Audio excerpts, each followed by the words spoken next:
YouTube. Oh, I see. Okay. Yeah. Got it. All right. So at the top it says meeting is now streaming. So Awesome. we are live. Take it away, Melody. Hooray. This is so exciting. So I want to welcome everyone to our incredible celebration for Neon Gods, written by Katie Robert. Super, super exciting. And we've got an all-star panel here. We've got Zio Axelrod. She just recently came out with The Girl with the Stars in Her Eyes. And that has an accompanying album, which I find to be amazing. We've got Kenya Gori Bell. She's known for the Mogul series most recently, and also Kay's Grown and Sexy book club, which I think everybody should tune into. And then Tessa Daly, who's known far and wide as the Queen of Dirty Talk. She's one of the co-hosts of the Read Me Romance podcast. And she recently released book 3 of the Phenomenal Fates series. Yes. Hi, everybody. Yay! Hello. This is so cool. So Katie, congratulations. Yeah. Thank you. I'm very excited about the response to this book.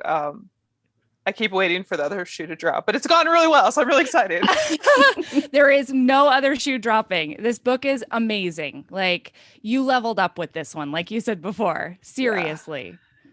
Yeah. So good. So I thought today, since Neon Gods is a retelling of the Hades and Persephone myth, we could go around and maybe talk about some of our favorite retellings or favorite stories that you want to see in romance as retellings. Just because retellings are actually one of my catnips.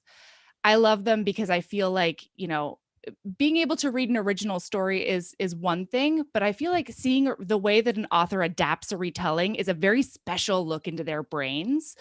So yeah, does anybody want to start? I mean, I love Sonali Dev's Jane Austen retellings. Yeah. And like in Sense and Sensibility, I think comes out in 2 weeks or so, somewhere around that. Oh my gosh. I mean, I'm a Jane Austen person anyway. So like, I remember watching Clueless a billion times and watching Emma a billion times and the new one a billion times. So yeah, I think those are always fun. I'd like to see more Shakespeare retold as romance. Yeah. Nisha Sharma has Shakespeare romantic comedies coming out with Avon like sometime in the near future, and it's like with like aunties, like it's just I'm really excited for that. That's all over that. That's very exciting. Oh my gosh. Cool. Yeah, more Shakespeare would be very, very fun. Yeah. I feel like and not Romeo and Juliet. Like give me well, actually, you know what? That's my answer. I'm excited for Nisha's books because it's like I can't even remember the one she told me the one she's doing, and Tell it's me like she's doing Much Ado About Nothing. I think so. Oh, wow. It's a trilogy. I know it's a trilogy, and I know it's like the comedies. It's obviously not like Macbeth. But like her take on it and her spin on it and how she talks about that series, I am so excited to see it like adapted like with her brain. Because I love I love the Shakespeare, not Romeo and Juliet, but like the rest of them. Yeah. Oh yeah, absolutely. I feel like Taming of the Shrew would be a really fun one to turn into a romance novel. Yeah. Awesome. Well, I love. I am a Jane Eyre fan, so I think the romance people are divided between Jane Austen and then the Bronte sisters. So I'm a big Jane Eyre person, and so I love where Sierra Simone did the retelling of Jane Eyre, and it's very naughty, and it's no, not Sierra Simone. It's shocked. It's so bad, and like we really bonded over Jane Eyre. So I love the retelling that she did of I think it's Ivy Rebold or something, the education of Ivy Rebold or whatever, and it is amazing. So I am down for Jane Eyre, any kind of Jane Eyre retelling. I am for, because Mr. Rochester is like the reason I write romance. Can he get it? God, can he get it? Yeah. I love, like, he was the first alpha, and I just like, oh my, he locked his other wife in there. That's the thing about Jane Eyre retellings. I always love seeing what they do with that wife in the attic. Yeah. You know, that's That's a Yeah. tough one. Yeah. Yeah. Yeah, they didn't have the technology we have now. They didn't know better. Like if it's 2020, he locks her in the attic. He's like a horrible person. But in the 1800s, he didn't know no better. He was just like, okay, I don't know what to do with this crazy alpha. Let me put her in the attic. She Like keeps this- trying to burn down the house. Tessa, I didn't hear you. What did you just say? I said as long as she had like the Wi-Fi password, she'd probably be like, "This is great." Like, I don't Seriously. Frankly, nobody's bothering her. Like she's being left alone. She'd be a hit on TikTok, you know, Yeah. leave my the hair and door, leave my meals at the door, and like be gone. Yeah. Right. Leave me alone and leave no matches, but I'm good. I'm good. Yeah. Yeah. No matches, maybe no sharps. We're good. right, yeah. I love any Beauty and the Beast retelling, like any the Beast situation. Like I love I'm going like old school, but I love To Beguile a Beast by Elizabeth Hoyt, like those historical Yes. Oh And, my like, gosh.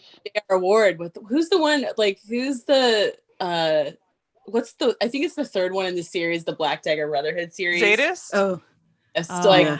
of Beauty and the Beast, like hardcore.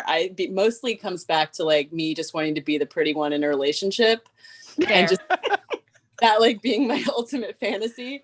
So that's probably my favorite. But I'd love to see like I'd like to see everything rewritten with like plus size heroes. Yeah. Yeah. Oh, I love I Oh, love okay. like burly heroes, and I want to see that in like everything. Like he's a Disney prince, but he's like, you know, husky. Chunky. Big Yeah. Yeah. The dead bod. Yeah. Yeah. Give me that. You guys are all sophisticated with your Shakespeare. I'm like, give me a big hero. no. That's great. Listen, I will take any retelling as long as it like, you know, bones. Like that's what Yeah. I need. That's my bare minimum. Yeah. Yeah. Actually, my Kenny, you mind- talked about Mhm. Sierra Simone earlier, and the other thing I love is when authors will like combine stories in a retelling. Mhm. And I don't know why. It's like a very short novella that she wrote, and I can't even remember what it's called because I'm the worst. But it is is it Little Red Riding Hood and then Snow White and then the Huntsman. And like the two ladies are friends, and then like the hunt, like, you know, like that's the basis of it. And then the guy shows up, and then boom, ménage. Yes. It's a beautiful thing. What I'm like, I need to know which book this is because I Yeah, haven't read yeah. this of Yeah, hers. I'll Like find it. Let's add Google. that to my list. Yeah, right. But when Tessa said Beauty and the Beast, I immediately was like, Katie, because when you first asked the question, I was like, okay, Katie just did all the Disney people, and I was like Yes. totally Listen, in for fairy Jafar. tale retellings. Yes. I was Yeah. not highbrow and thinking of Shakespeare. I was thinking of Disney. But like I dirty was Shakespeare totally- would be awesome. Like, I I was- mean, Yeah. it lends itself to it. You're like, I was thinking of Ham, not Hamlet.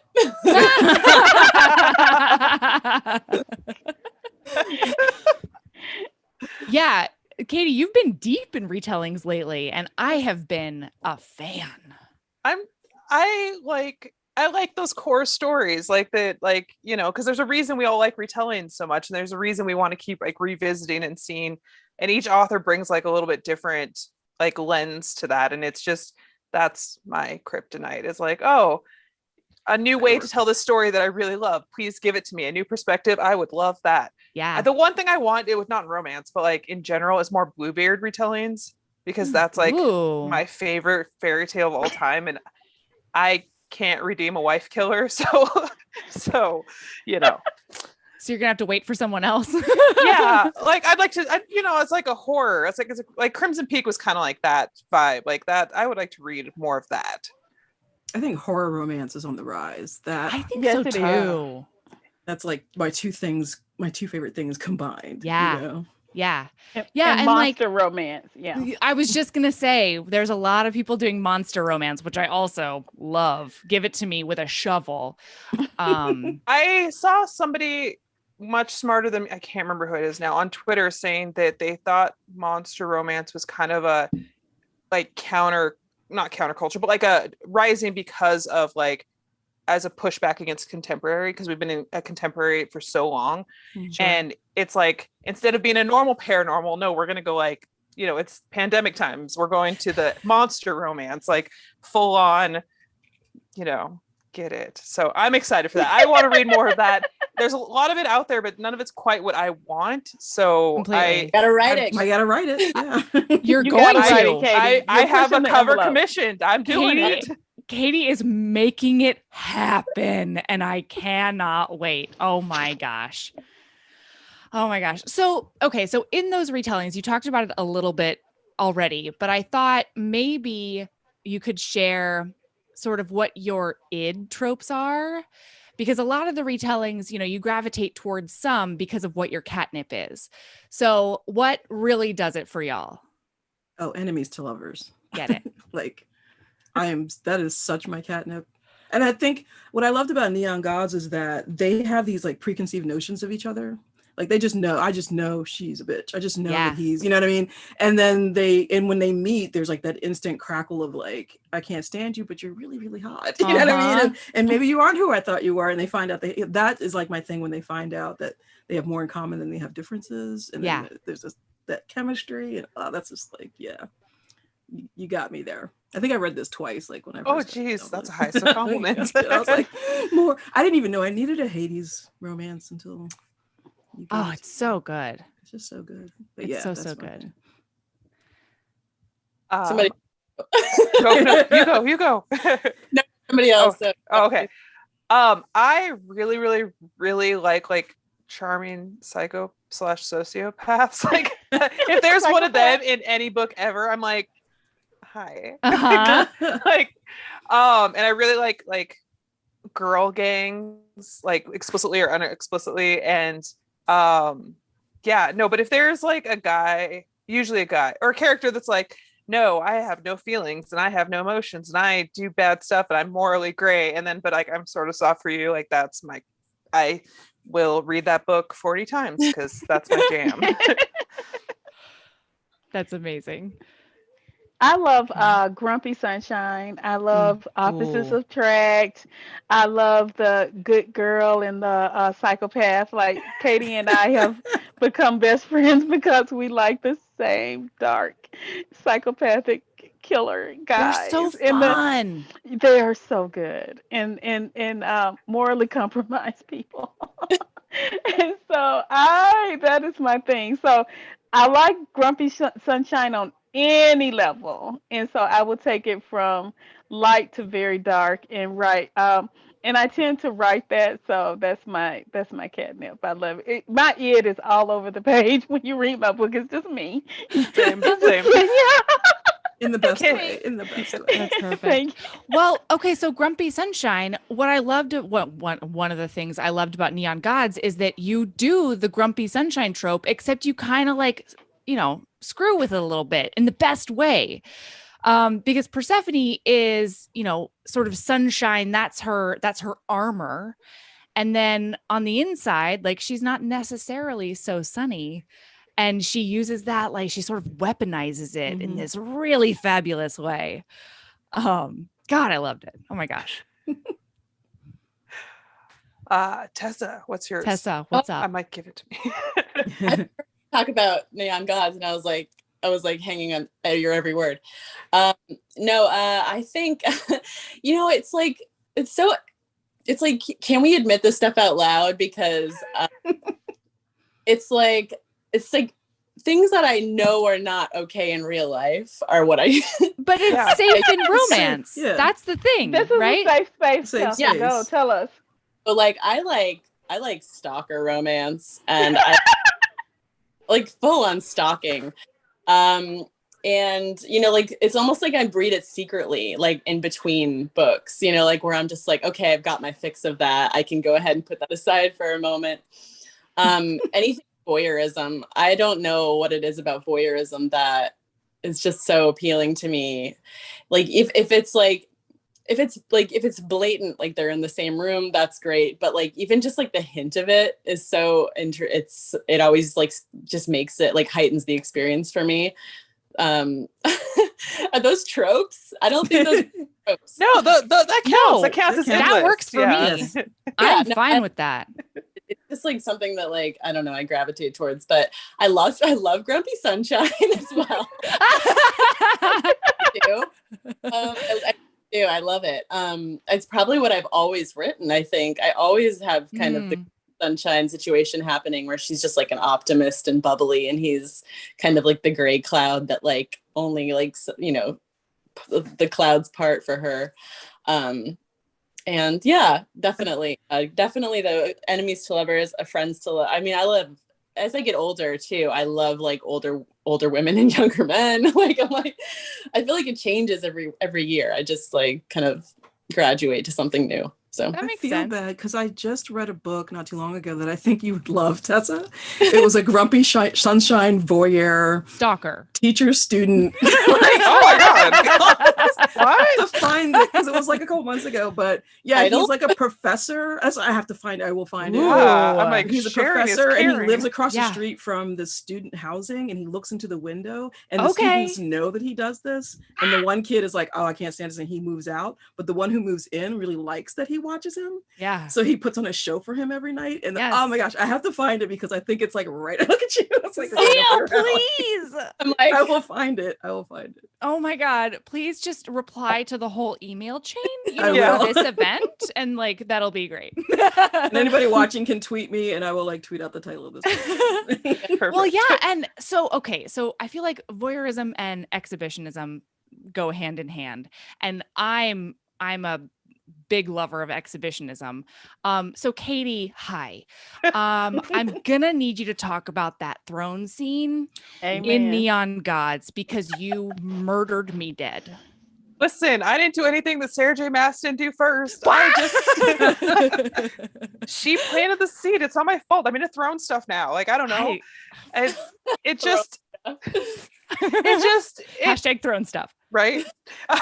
Yeah, no, it just like, I don't think I set out to make him an exhibitionist, but it just sort of happened. And then it's like, oh, we're on a throne. And I mean, if you have Hades, you have to have a throne, and then they might as well bone on it, because if that's a missed opportunity otherwise. It is.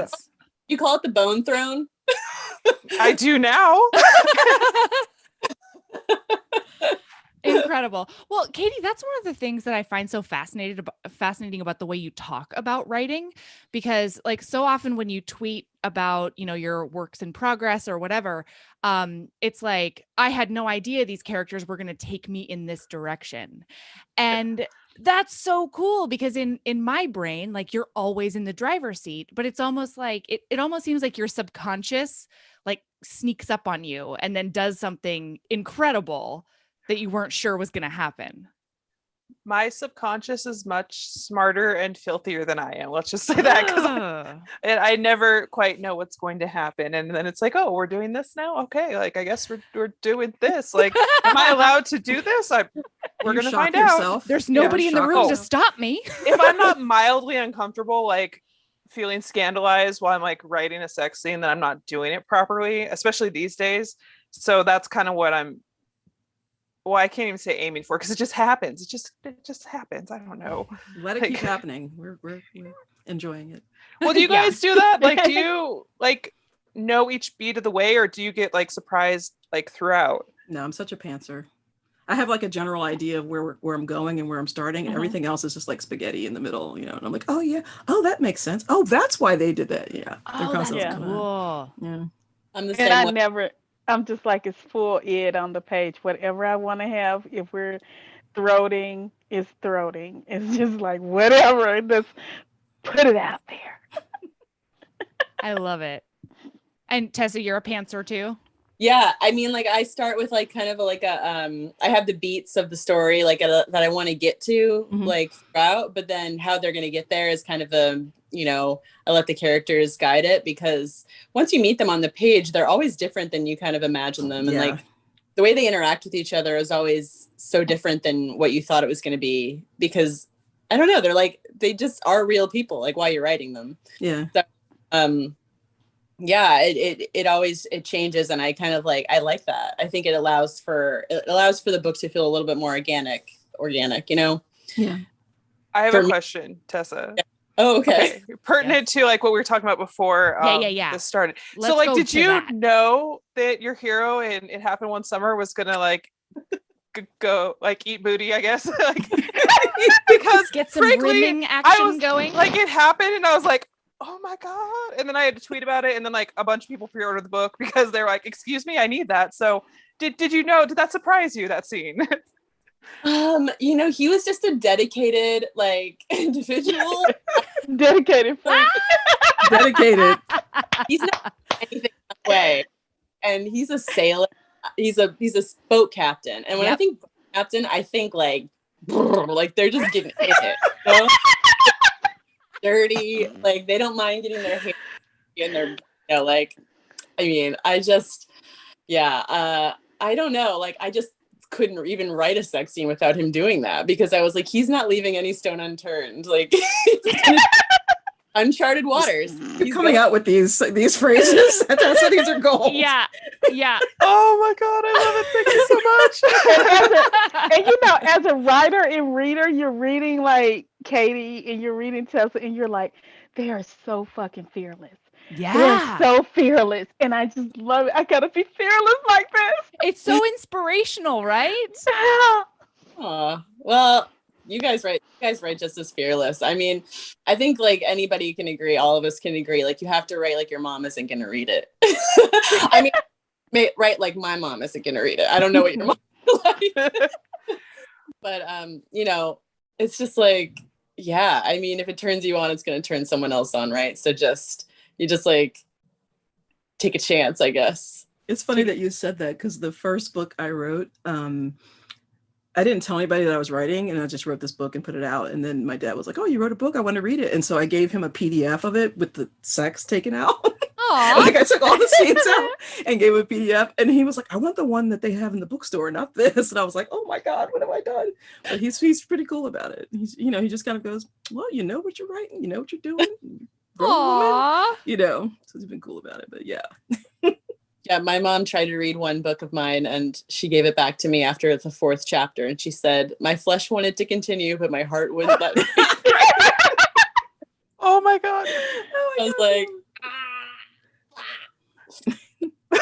So wait, Tessa, are we going to see more booty action in the future? yes. Maybe book 2? I mean, there's another fisherman coming up. I mean, you know. Get it? No, I think like it's, you know, it's like one of these things like where like as I'm getting older, like there are things that are appealing to me that didn't appeal to me when I was 20. Sure. But now, you know, I'm 38 and I'm like I love a man who would do that. Like, Yeah.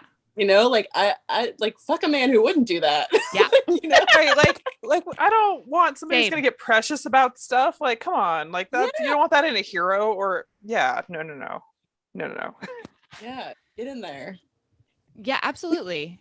You like a generous, exploratory lover, I guess. Definitely.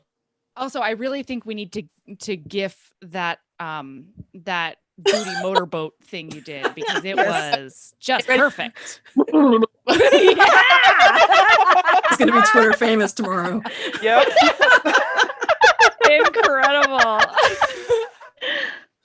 So since I'm talking to a bunch of pantsers, we did have a question that came from a viewer.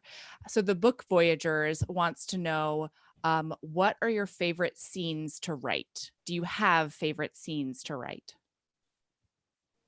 I like sex scenes. Yeah. I just, because they're so each, like I keep expecting to get tired of them, but each pairing or pairing plus is so unique within themselves that there's always something new to uncover, and they tell me more about the characters than any other scene. Yeah. And so they're like my favorites and I write them the fastest out of everything. So it's like, oh, that was a 10,000 word sex scene, and I wrote that very quickly, and that feels nice.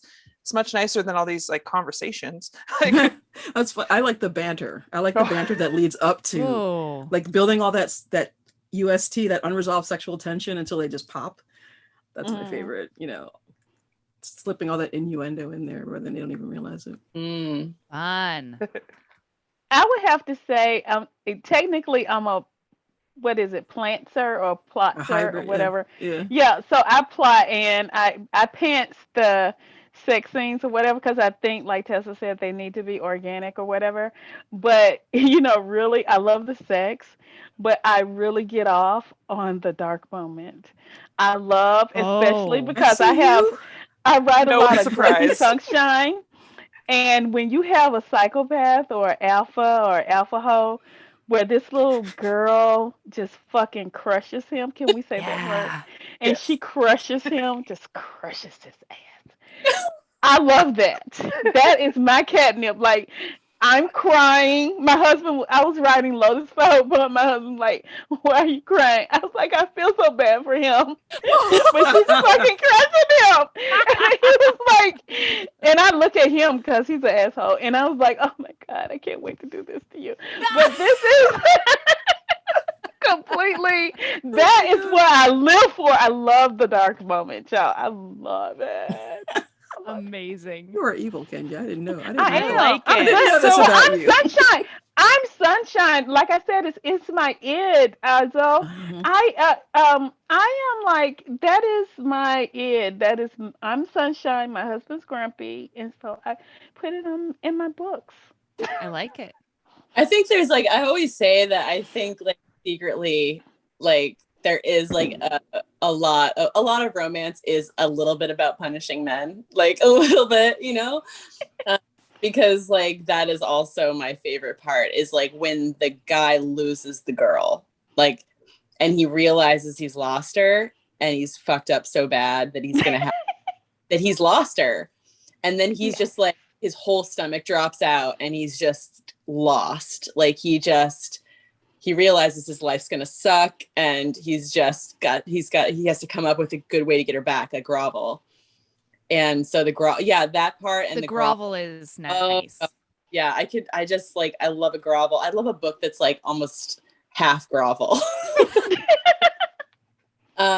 Those are my favorite. I really I love the hero feeling like desolate. Have Make it you work. read, Tessa, have you read Day of the Duchess by Sarah I was McLean? just gonna say. Yeah. I was like, that book is 98% grovel. It's a clinic. Oh. Like blue clinic. Yeah. It's incredible. Read it. Yeah. If you haven't read it, I mean, so she goes before Parliament to get like a divorce, right? Yeah. And he won't grant it to her. Well, Or does she get the divorce? she does. That's an idless thing for me, is like, I will give you a divorce because I love you so much. Like that's not enough. Well, there's not enough married couples in romance novels, so that can't happen. But like, that's one of my favorite things ever. It's like, I will divorce you because that's how much I love you. It's like, Oh. Oh my god. Oh my god. Yeah. I know. I just got goosebumps now because I remember. That's a great one, for sure. Katie, what did you say? What yours was? oh, the sex. Sex. I like that. Yeah, no, I love that part too. Those are also the ones I write the fastest. Like once I get into it, because I can't start and stop. I can't stop in the middle of a sex scene and come back to it the next day. Like I just got to keep going so it's fluid to the end. Mhm. I'm also, if you ever get like, I don't know if I can say this. Of course you can. Kind of an audience is this. But like, you know, like sometimes you get like a little bit like sexy, like you feel sexy writing the scenes. And so like, but I won't let myself like go have alone time until I finish writing it. Because it takes the pressure off. You can't, you Yeah. need that. Yeah. You can't like release that adrenaline or it just like, it's gone. Like I don't have any motivation anymore to finish this scene. I love it. Yeah, it's true. You need that unresolved sexual tension, I guess, even behind the keyboard. I like Yeah. it. It's true. My house is a crazy place. I love it. So, when you're writing, what is the most like self-indulgent thing you've ever put in a book? That's such a good question. Where? Oh my god. Oh my God, these fireworks every night, fireworks. Really? I don't know if you can hear them. Yeah, like since It's- Memorial Day. But it's like for like the week leading up to the 4th of July and the whole week after, it's fireworks just constantly. Somebody had a sale. I'm self-indulgent. That's a good question. Okay. For me, I have is one. Okay, no, go. serial killer reference. Like if I like can get away with slipping in a reference to like a real life serial killer, like a Jeffrey Dahmer or like something like that, that feels like really satisfying to me. But also like when like a girlfriend, like the heroine's ex-boyfriend shows up. Actually, this happens and it happened one summer. And it's not like a major part of the plot. But the first scene is her getting broken up with. And then the last scene is like that guy kind of like shows up for like 2 seconds and the hero is just like, nope. Just like swats him like a fly. And I think that was really self-indulgent. I love it. I really like any kind of kidnapping. Like every time it's not in a lot of my books, but every time I put a kidnapping in my book, I'm like, oh no, Yeah, we those have to be O'Malleys. together. Oh my Uh-huh. God. And yeah, and now that I've recognized that kidnapping as a love language, it counts. And so it's going in more books because it's just it's like that forced proximity and that danger, whatever. And then it's like, oh, I have to use all the tools available to me to escape, including sex. Oh no. Like it's like all of my favorite things like smash into one like indulgent thing. And yeah, no, anytime I can put like kidnapping or like, I guess we have to have sex like for danger reasons like that, you know, it's my favorite. And that because I feel so much better about my stalker thing from earlier. Yeah. Like I can't sleep tonight because I was like, you followed up with the kidnapping thing. So like it's fine. Well, and like I don't know if I've done it, but like, well, I guess it doesn't count to this, but like anytime the hero's like, oh, that person did that thing, so I just murdered him for you. And I'm like, Oh yeah. Oh yeah. Take my heart. Uh-huh. right. I'm like, that's Oh, yeah. you need so much therapy, but I'm so okay with it. Like, But I'm cool with it. Can I pay for it? right? Let's make it happen. Yes. Yes. I think for me, it's probably, I've got really self-indulgent with the Lilies series with The Girl with Stars in Her Eyes because it's all set in the music industry. And I was like, what situation can I throw in here and then give that person exactly what they deserve from that scene? You know, so there's a lot of Ooh. like, there's this guy who's an asshole. Let me just like write him on the page and give him what he deserves, you know, kind of thing. But so those are fun. But I think I love writing humor, dropping humor in the middle of a sex scene. Ooh. Yes. There's a line in this book where, you know, Seb is you know, pleasuring Tony and she says something to him and he says like, don't interrupt a man when he's eating, and she's like, I can't believe you just said that. That is the worst thing. That is the least sexy thing that you could possibly say. How dare you? That is It's the just most like- sexy thing. Like stop, just stop. But it was like I love writing stuff like that, just like plopping that in there and then finding a way to get them back into that like heated, I can't get enough Yeah. of you moment from there. Those are fun. Yeah.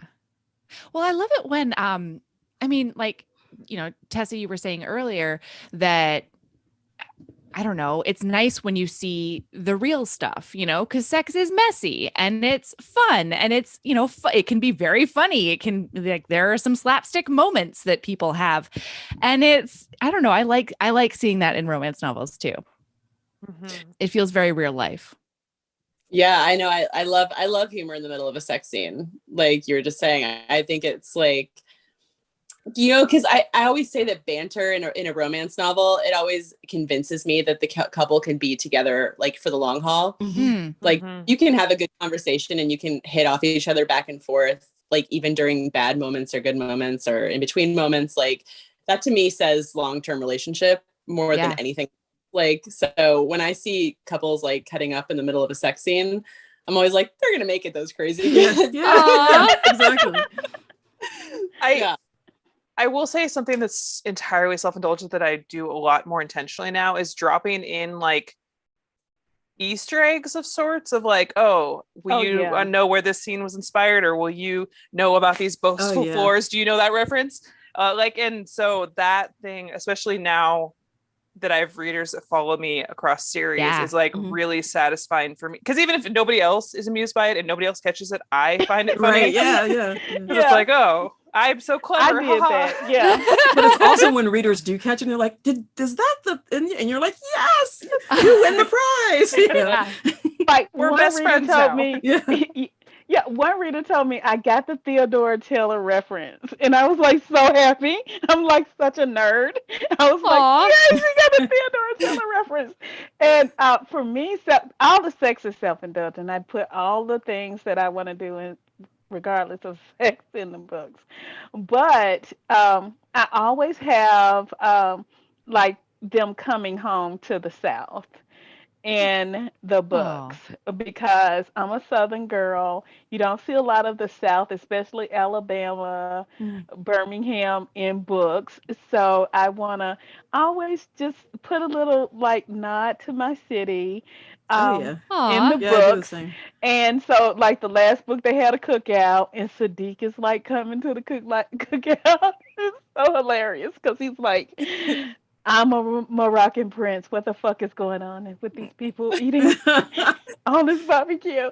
And it was so hilarious. So I just love a little nod to the South in the books. And my heroines running away from the hero. Somebody pointed that out to me on Twitter. Like, all of your heroines run away. So, yeah, that's my Look. self-indulgent thing. But then they get chased. Yes, chase that's is the the point. fun. For them to get caught. About that though. To Yeah. get caught and disciplined for running Disciplined. away. I didn't think about that though. That is a bit. I mean, most of my books are set in Philadelphia, so that is. I didn't Yeah. even think about it as a self-indulgence, but yeah, yes, it is. Do you That's have really neat. do you all have a way that your stories always end like in the epilogue? That like, is there some way that you always like have them leave them like in the epilogue? Like somebody said to me recently, like, I love when the hero and the heroine are financially secure in the epilogue. I was like, that never occurred to me to even think about, but now I'm like, I'm like, I think I might do that subconsciously.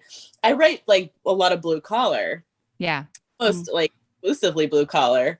And for some reason, just like having the financial aspect, whether it's just like, you know, they just have what they need Mhm. or Sure. or something like that. I do always make sure that that's part of it. And I didn't realize I was I doing love it. that. Yeah. I almost never put babies or marriage in an epilogue now. Like almost never. Just because that's like been a hard line. I don't know why. Because like most of my couples end up married and or with kids. But like I stopped writing them. Like my traditional books have epilogues, but I'm like, no, I'm not doing a wedding. I'm not doing babies. We're gonna have like a touchstone of like the epilogue in Neon Gods is them boning in front of people. Like Yeah. so This is but their yeah, thing. that's like my weird little thing now that it's, and I know that's really industry standard is like babies or wedding or like some kind of big life event. But I'm Mhm. like, I don't want to do that. I want to show like now that all the chaos has happened, like this like slice of life moment that Yeah. like, you know, Yeah, that shows same. like in their happily ever after that they're having, that doesn't necessarily require a marriage or babies or whatever. Yeah, absolutely. same. You show them fulfilled in like the mundane moments. Yeah. Right. Or, you know, as Hades and Persephone, apparently exhibitionist sex is mundane. Listen, the epilogue in the second book is very mundane and delightful and really sweet. So Oh, it makes up for it or balances. Oh no, whatever. I mean, I'm not complaining, Katie. It balances it out. That's actually one of my favorite things is a sex epilogue, a sex blog. Sexpologue. a Yeah. sex blog. You heard it here first, folks. That's pretty much what that's all I want, frankly. If you can sneak some financial security in there too, that'd be great. Yeah. Well, who was it that had? Was it Christina Lauren that wrote the club, the sex club that they owned or something? So it was like financial security and exhibitionist sex all rolled into I don't one. remember that. I can't think of who it was. We gotta find out. I was like, find that's out. a happly ever I after. was These like, can get that's a behind. These books in my everyone. head. Yeah. Zio's book list that she couldn't remember. Yeah. That's my problem too. I remember like, you know, snippets of it or Snippets. whatever, but I can Yeah. never come up with a title. You can Yeah. never remember when you need to. No, it's Yeah. true. It's true. All right. So, go ahead. Oh, I was just going to say, I always make sure that the hero is supporting the heroine in her dream. So that is what I always try to do because that's my little feminist manifesto. I love it. No, that's essential. Like, I mean, to me, I feel like that adds a lot of fulfillment to a book to me. Like when the heroine reaches her goals and the hero's supportive of it, that's always amazing. Well, yeah, I Yeah, need the most couple to be on equal playing ground because I also write, MM romance. And so like if there's a power imbalance or like a financial imbalance or whatever it is, I try to bring them, level the playing field between them so that they feel like, okay, we're equal partners going forward together. And that's Ooh. I write more HFN than HEA, but but that's Sure. like, that they're in it for the long term. Yeah. Oh, I like that. I like that. So that's usually part of their like character arcs. Yeah. Very cool. Yeah. Very cool. All right. So we've got about 20 minutes left ish. But I was wondering if you wanted to tell people like what's making you super happy these days. Like in the last 18 months on the podcast, we always end with a lady love. And it's just like, self-care or whatever. And I thought it would be really cool to hear what yours are. Okay, I'll go first. Yeah, go first. Okay, so the thing like over the last 18 months that has brought me these little slices of like pure bliss is, and bear with me, but it's this podcast called Dungeons and Daddies, not a BDSM podcast. It's a Dungeons and Dragons podcast, but it's like a playthrough with these 4 guys and this lady who are all good friends but like that they're like all playing like stereotypical dads of some sort, like give the emotionally unavailable stepdad and like the sort of like hippie dippy, whatever.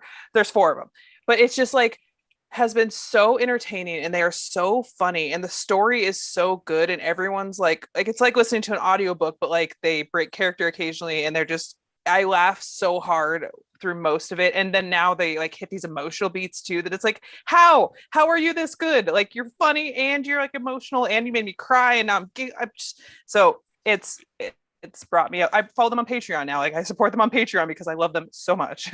Fun. Dungeons and Daddies. Daddies. Dungeons and Daddies. Yeah. Okay. Yeah. Okay. I'm in. I'm sold. Yeah, that's really fun. So over the last 18, well, it's been like kind of a roller coaster. So yeah, I'm not bringing the mood down at all. Everything's fine. But my husband was in the hospital for 3 months battling COVID in ICU. Like he was on like the step beyond a ventilator, like for months. And the only thing that got me through it was TikTok. Like my daughter and I started watching TikToks and like we would sit there normally, obviously I wouldn't do this, but because we were so in this terrible situation that we were just scrolling through TikToks endlessly. And we got super into like guys cleaning pools. Wow. And tubs. Like these guys would like go and they'd show up in this hot tub or this pool would be like green and then they would add chemicals and scrub it and it would be perfect. And I don't know if that was like a metaphor for what we wanted to like happen, in real life. We just like got really into like cleaning TikTok for some reason. And I guess the other thing would be The Office. Like I watched The Office from beginning to end, and then I started again and I watched it to the end again because it was so predictable and I knew what was going to happen. Sure. Yeah. That it was like really comforting. Yeah. Yeah. And now it's just alcohol. Yeah, our whiskey collection grew exponentially over the pandemic. Like we went from having like a dozen bottles to like 40 to 50. Not that we were drinking them all the time. It was like, what can we get? Because you had to order things. You couldn't go get it, So it was like, what can we order? We were ordering from like local distilleries and stuff like that. Oh, that's really cool. Yeah, it was cool. And now we just go visit distilleries and do tastings. But yeah, I think like liquor sales went up like 5,000% during the pandemic or something. Yeah. Yeah. Yeah. And they just unhealthy. But yeah, not that. I'm trying to think. I watched a lot of dance videos, kind of like what you said, Tessa. Like I just got really into like dance Instagram. Oh, cool. And just watching that. And I subscribe to On Ice Perspectives. He's a former figure skater who takes the camera on ice and follows like, skaters through their routines and stuff. And he'll get like really famous skaters and go to their practice and just sort of like follow them around the ice. So you're really close on it and stuff. And it's just really beautiful. So that was like a nice little ASMR situation. Like you hear the blades on the ice and and stuff. But yeah, dance Instagram and dance TikTok were like my crack. That's really fun. Yeah. TikTok provides. It provides. It's amazing. I was on like cosplayer TikTok for like a really long time last year, and that was wow. They're so skilled. It is magic. Very, very hypnotic. I follow a bunch on Tumblr, and they do like step by step how they build the costumes and all. Amazing, just amazing. That's really fun. So for me, I think I have I did the TikTok thing, also the drinking, and had two nervous breakdowns because of virtual school. And then I hear that. But doing my author spotlights were like a saving grace because talking to other authors about books and sex is like my catnip. And reading a lot has saved me. And so that has been like my saving grace, just talking to other authors, reading their books.